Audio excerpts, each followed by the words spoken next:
application? Well, quoted from Wikipedia, a mobile application development is the process by which application software is developed for small, low-power handheld devices. The history of mobile applications is really relatively pretty new. It started in about 1993. It was first put on the IBM Simon, and soon after it, applications were being developed for a variety of handheld devices, mostly palm devices, for organization, simplifying records, and things of that nature as well. And the public quickly did recognize that these are awesome, that these really have a benefit in all areas of life, from hospital information, doctor information, even shopping. Every area of your life can benefit from having an application. Today there's over a million applications. Some are free, others are paid. The availability is limitless. Hardware, the preferred hardware is a smart device. Although applications are now being used with computers, they're mostly being used on iPhones, iPads, and Android systems. They're capable of syncing with MacBooks and Windows, but now we're seeing cross-platform where applications recently become available for, say, the MacBook, and as well as the iPhone and the iPad, and using cloud services. All of them communicate all the time. All of them are currently, being updated. While you're doing one thing on one device, it's being updated on the other device, so they complement each other. The specific hardware of preference, the one that's used in the healthcare industry right now, is really the iPhone. The iPhone and the iPad, the Apple products themselves, they work very well together. There's really no issues with them at all. Very stable platform. And as we'll see, it's definitely the preferred device of choice. The iPhone is driving a paradigm shift in healthcare. The iPhone allows me to manage my day, to be on the go, to make the 200 phone calls I have to make a day, connect with the literature, take care of my patients. It does it all. Now, cloud computing, the advantage here is that it's always being synced. Cloud computing allows for the information to be stored in a database away from the hospital, away from a doctor's home, away from a patient. It's in an off-site, unknown, undisclosed location, secure and safe. And if hardware was ever missing, damaged, destroyed, stolen, what have you, it's completely recoverable, it's unchanged, and it's private. So clouding is a huge thing. As I say, it allows hospitals, doctors, nurses, and any healthcare facility to communicate instantly with each other. It's a very powerful tool. It allows other doctors to speak to each other. They don't have to be in the same state. They don't have to be in the same country. They don't even have to be on land. One could be on an airplane. One could be on a boat. One could be in a hospital. One could be in their living room. And all of them could be speaking to each other. And all of them can be seeing and working on the same exact thing at the same exact time. So really, really, really efficient diagnosing patients, efficiency when it comes to reading x-rays, just really an overall smooth system. General public healthcare applications are really cool. They allow patients to monitor their own health, educate themselves on their own health, get basic questions answered, and all the name brand people that you would expect to have an application currently have applications. For example, the American Red Cross has their own application. So for CPR, first aid, you might not be trained in those areas like I am, but you have the availability to access the same information that I accessed and be able to do pretty much the same things I've been trained to do, all because these applications are available for you to download, and they're simple and easy to use. The Center for Disease Control, they have their own application out there, and they're constantly updating it with instant, up-to-date information on diseases. It's brilliant.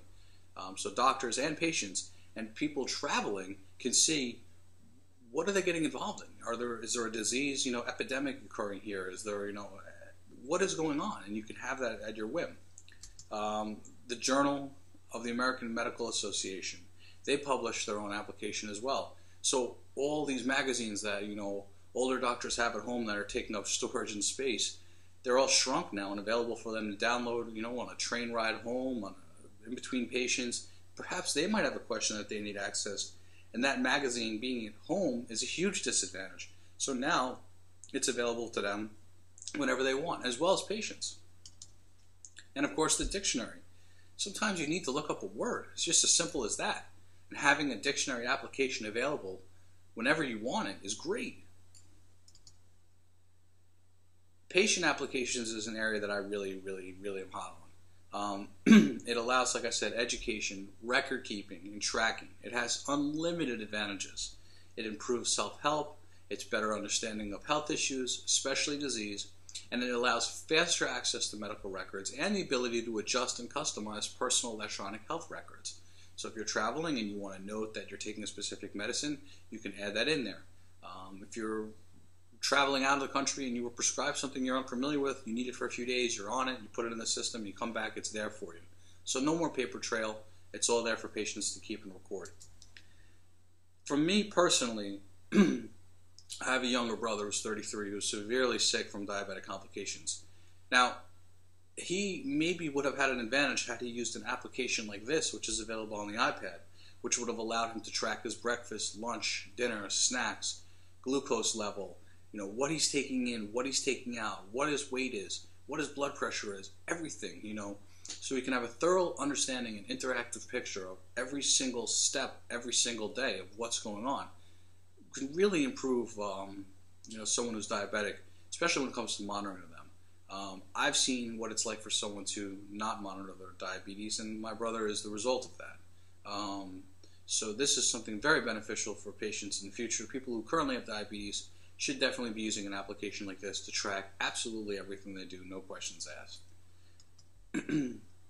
Another big thing is blood pressure. I have high blood pressure, and monitoring it in the beginning was kind of annoying. I didn't like it. There was nothing interactive about it. It was very one-dimensional, and it didn't involve me. But as soon as I discovered something made by a company called iHealth, this product right here has a dock for an iPad and an iPhone, 30-pin connector, comes with a blood pressure cuff, comes with free applications that are available on the iPad and the iPhone and speak to each other. I was able to have an interactive experience, and I was able to make immediate adjustments. I didn't have to travel to my doctor's office. I could email her from the application any changes in my blood pressure whatsoever, and I could see it right in front of me. So these applications, working alongside with specific hardware made by developers of these applications, as well as the actual hardware that the applications are running on, really make for a smooth, interactive feedback, great features, really much better than anything that's out there. I know that I was able to gain control of my blood pressure using this specific application and this specific hardware right here, and to this day I still do use it. Another thing is that professional applications, cardiology, pediatrics, orthopedic, radiology, you name it. They're very specific applications, including surgery. And it's important to note that these applications that your doctors are using or will be using are going to be and are regulated by the FDA. So they are restricted. There are certain things that they're allowed to do and certain things they're not allowed to do. But these applications are also available for non-medical and medical students, so they can go in there as well and see what their doctors are using and get an idea of what's happening to me and really be able to almost touch the specific area. Radiology, awesome. You can look at your x-rays. Your doctor can look on your x-rays. If you want a second opinion, you can download that x-ray to your smart device, take it with you to another doctor and have them look at it. If the doctor is looking at an x-ray right now and they don't like what they're seeing or they're questioning what they're seeing, they have the opportunity to present this to another doctor in another location. So it works out really wonderful for everybody. Cardiology. My brother had triple bypass surgery with mitral valve surgery this summer. He's 33 years old. This is an application I used with him inside the hospital, which helped him understand visually what is going to happen, what is going to be the procedure, what are the events that are going to happen after surgery, and how did I wind up in this situation? We were together able to understand what happened by using this application, which is actually designed specifically for the professional person. So again, this interactive experience, questions being answered, the visualization side to medical applications are really great. Health applications in school. Couldn't ask for anything greater. Much less expensive than a textbook. A textbook that's $150 might have an application made by that person that makes the textbooks for $30. $150 or $30. Well, I'm going for the $30 one, and with the $30 one, I'm going to get a custom learning experience and an interactive experience. Specifically speaking, anatomy applications. They're awesome. They have stunning graphics. They're easy to use. They answer all your questions. You could take practice tests on them over and over and over again. And I got a B in AAP 1 this summer because I used this application right there on my iPad this past summer, and it helped me all the way. There is no doubt about it. Future healthcare applications will allow patients to access their medical records directly. It'll allow patients and doctors to pay any kind of bills they have. It'll allow for more control over prescriptions as far as reminders for refills. A doctor can send a prescription through an application. It also will have improved privacy. And it has improved privacy right now because it's for your eyes only. You're holding the device, you're reading what's in front of you, and no one else is seeing it. The health application business model is something that over this semester I've learned that we can all benefit from. Applications are made by developers, and this provides instant feedback for everybody. Health information systems managers, developers, users, they're all feeding back to each other and reviewing these applications online from wherever they came from, whether it's the iTunes store or this store, but they're able to get instant feedback, which allows them to make really, really quick changes. It's very cost effective, it's a smooth way of communicating with each other, and I think it's a way that we should really, really look at and really, try to use more inside of hospitals. There's no reason for all the back and forth, any of this. It's just really quick, really instant. This application is doing this. I want it to do that. Okay, an hour later, the update's on. You get the update's free, and everything's smooth. So the business model of how health applications are actually designed and introduced to the general public and professionals is really a model that should be used in all areas of health information management, health information systems, health information technology across the board. It's working well, and it should continue to be that way. So I hope that this was an informative video presentation for you on health applications, and have a great day.